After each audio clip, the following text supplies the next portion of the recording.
Today, it's nicknamed the Hammer. Its chief employer is the healthcare sector, and it's become a cool, affordable place to live for many of its 500,000 inhabitants.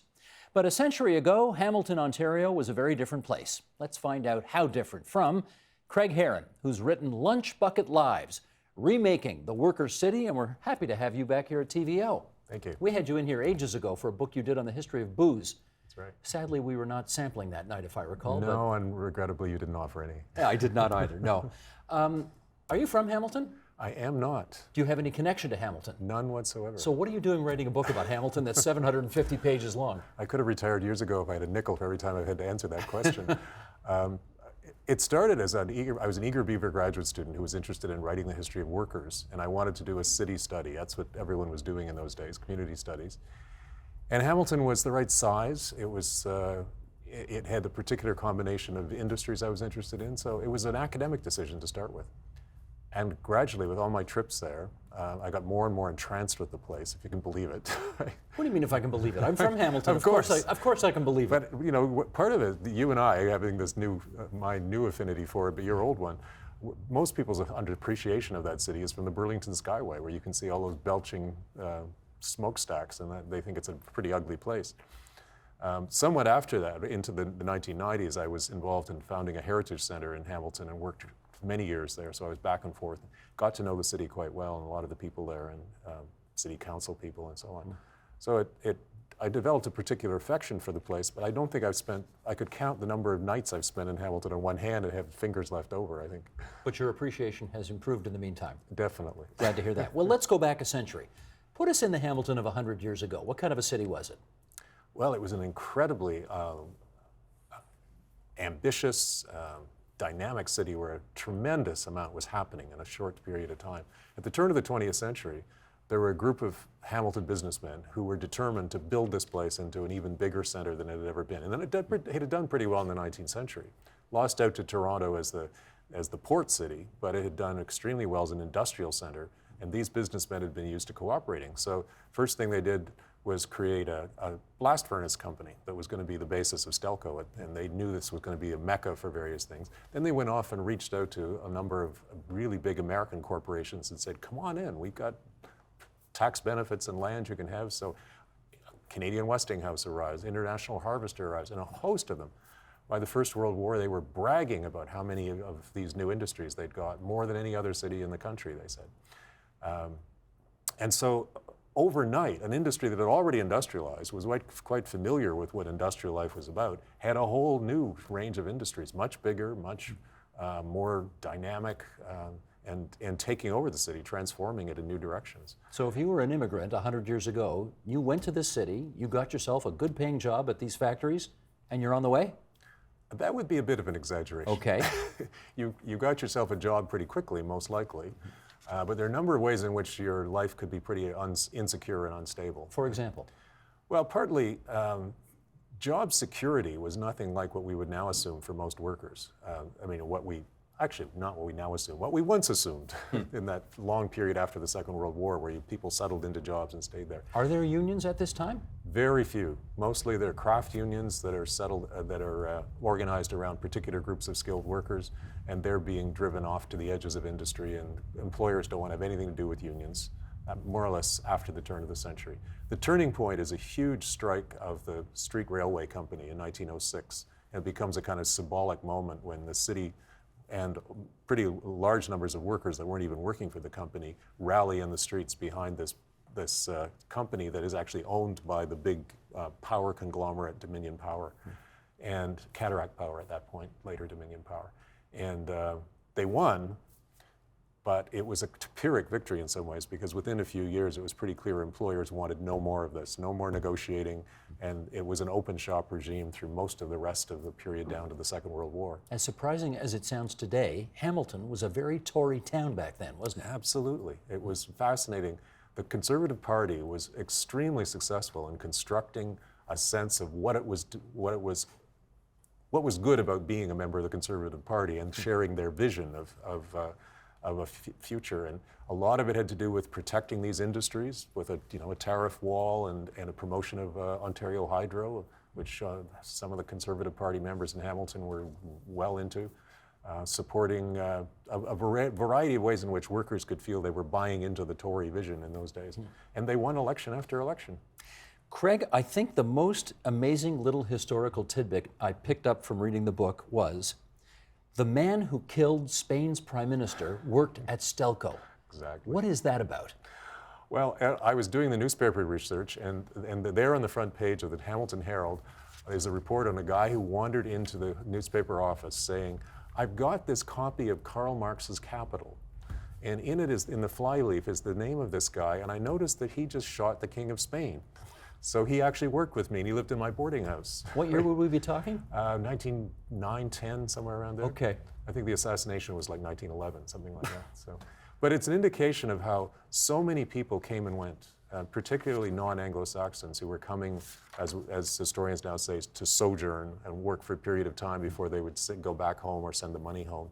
And they moved all over North America. This particular guy had worked in Cuba and various parts of the States and ended up in Hamilton, of all places. And if that's the only one that appeared, you can imagine there must have been dozens and dozens more fascinating people who'd come from interesting backgrounds and were gone. And let's just clarify, because I think I said prime minister or king. Which was it? Do you remember? It was the prime minister. It was the PM. Yeah. Okay. You call this a labor history. And just wondering, for a History 101 grad here, what's the difference between a regular history one reads and a labor history that you have written? Well, when a lot of us started out in this game many decades ago, we were concerned that the history of workers, working people, wasn't in the textbooks, and that the story of Canada's past was being told as though large numbers of working people had never been there, and were not part of that story at all.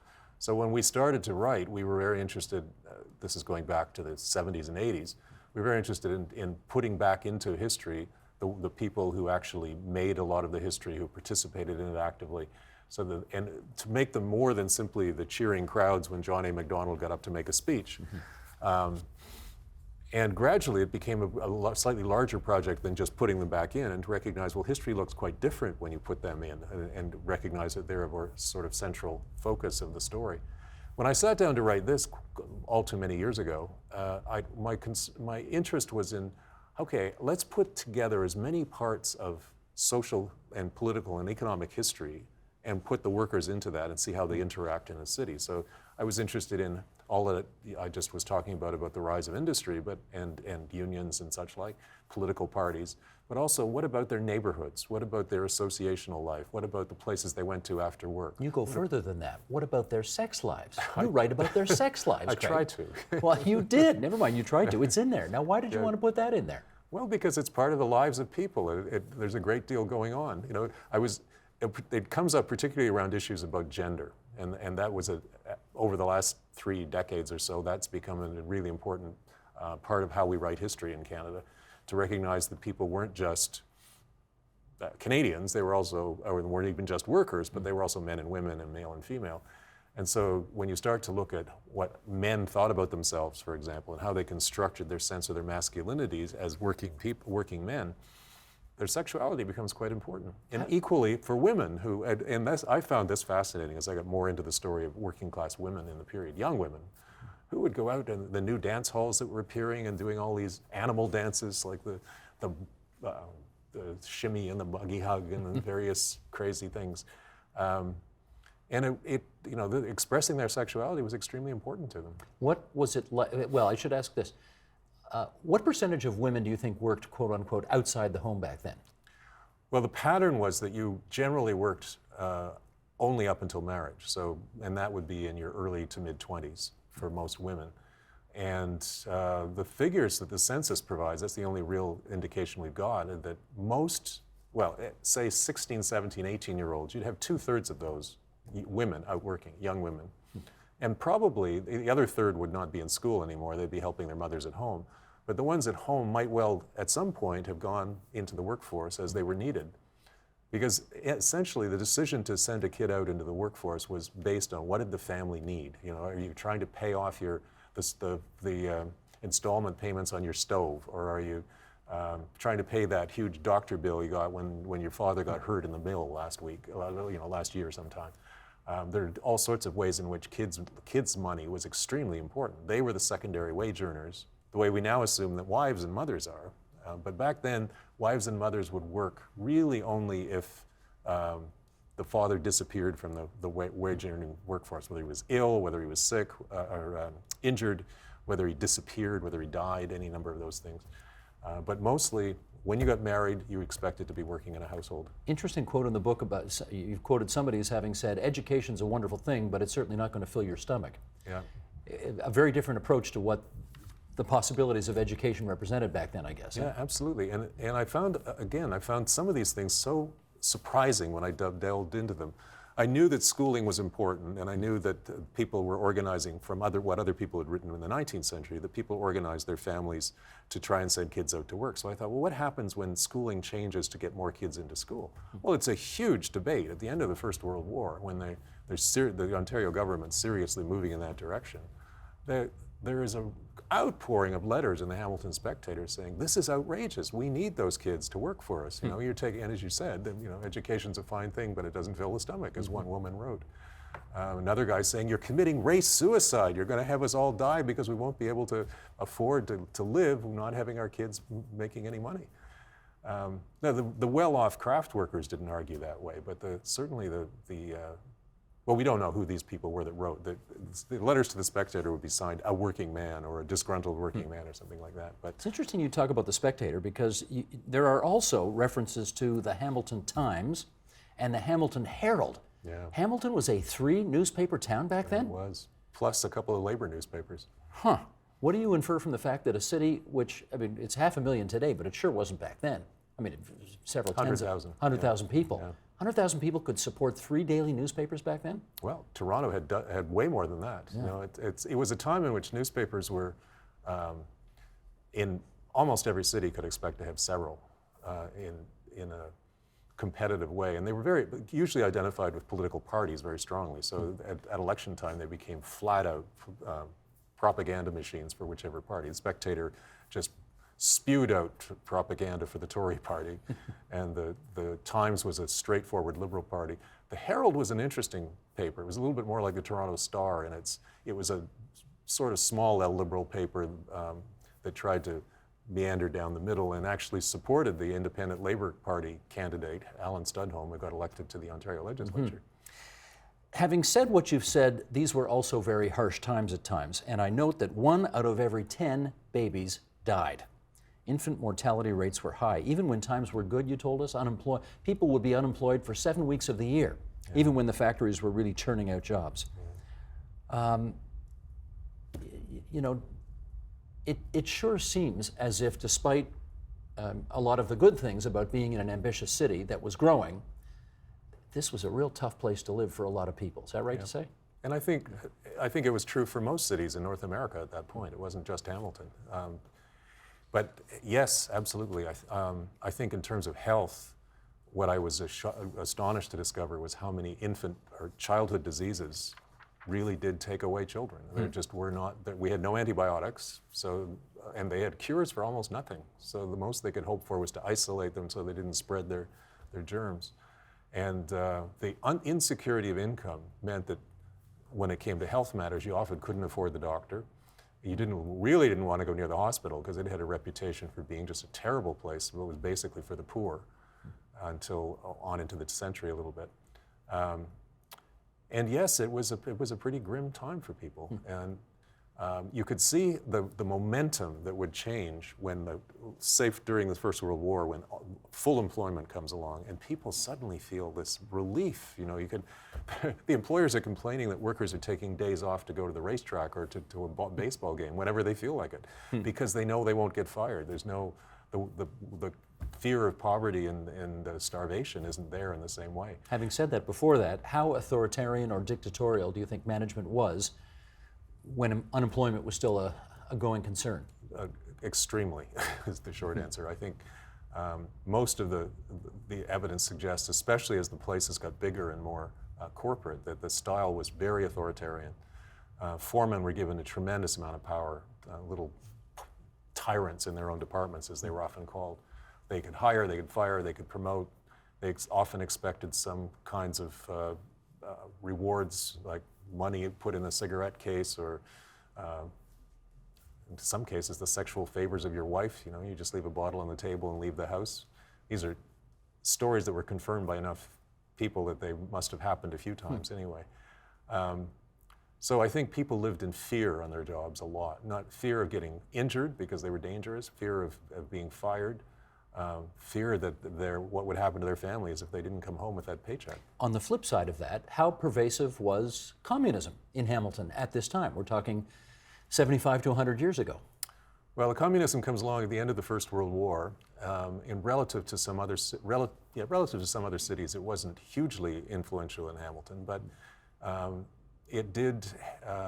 The communists who organized in Hamilton were very focused around trying to get industrial unions organized as opposed to craft unions, and to organize the unemployed. And on both those fronts, in the early 30s, they made substantial inroads.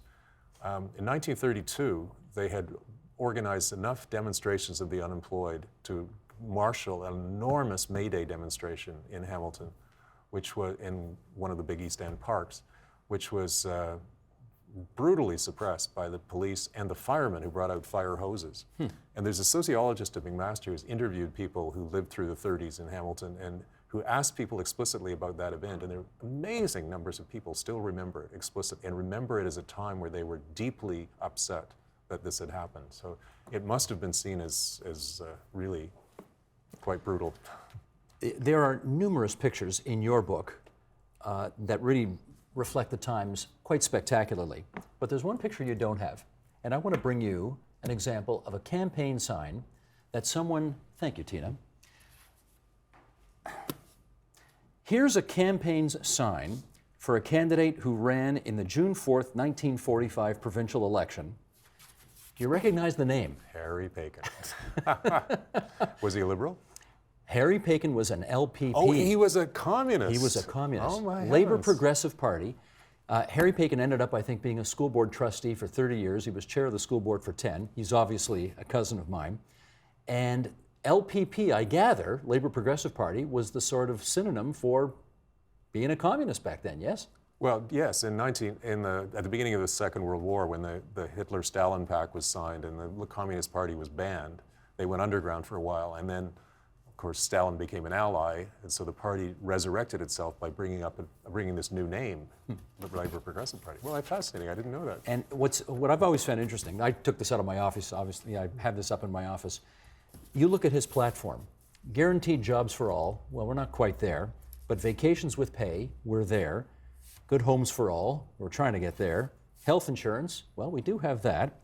Education for all, we do have that. Stop racial discrimination. I mean, we're getting there. Lots of efforts on that, Yeah. on that front. So that was the communist platform in 1945, and it's fairly mainstream today, you'd have to say, Yeah, yes? for sure.